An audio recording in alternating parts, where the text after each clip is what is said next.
Chitra sir frame and fame award ஃபங்க்ஷனை யார் host பண்ண போறான்னு ரவி சாத்தூர்லேருந்து கேட்டிருக்காங்க. பிரேம் அண்ட் ஃபேம் விருதுகள் வழங்குகின்ற விழாவினை அர்ச்சனா, முத்துக்குமரன், பூஜிதா ஆகிய மூவரும் தொகுத்து வழங்கியிருக்கிறார்கள். லோகேஷ் கனகராஜ் அடுத்து அல்லு அர்ஜுன் படத்தை டைரக்ட் பண்ண போறாரு. அப்போ கைதி 2 படத்தை மறந்துடலாமான்னு தேனியிலேருந்து ரியாஸ் கேட்டிருக்காங்க. அடுத்து அல்லு அர்ஜுன் நடிக்கின்ற படத்தை லோகேஷ் கனகராஜ் இயக்கப் போகிறார் என்ற செய்திகளை எல்லாம் பார்க்கும்போது கைதி திரைப்படத்தை அவர் மறந்து விட்டதாகத்தான் தோணுது.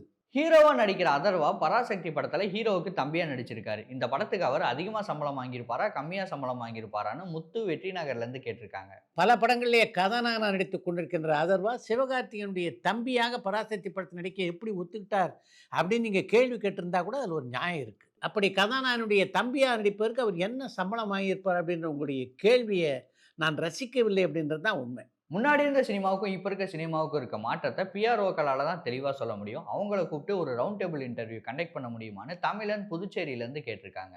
ரவுண்ட் டேபிளுக்கு தான் எத்தனை ஐடியாக்கள், புது புது ஐடியாக்களை டூரிங் டாக்கி சசிகள் தினமும் கொடுத்துட்டே இருக்கீங்க.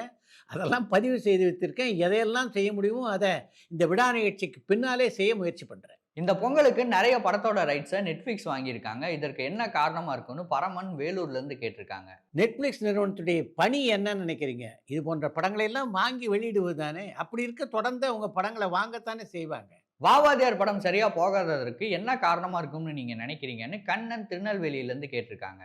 வாவாத்தியாரை படம் சரியாக ஓடாததுக்கு என்ன காரணம் அப்படின்னு உங்களுக்கு தெரியாதா என்ன? மக்கள் ரசிக்கின்ற விதத்திலே அந்த படத்தினுடைய கதையமைப்போ திரைக்கதையோ அமையலை. அதனால தான் அந்த படம் வெற்றி பெறலை.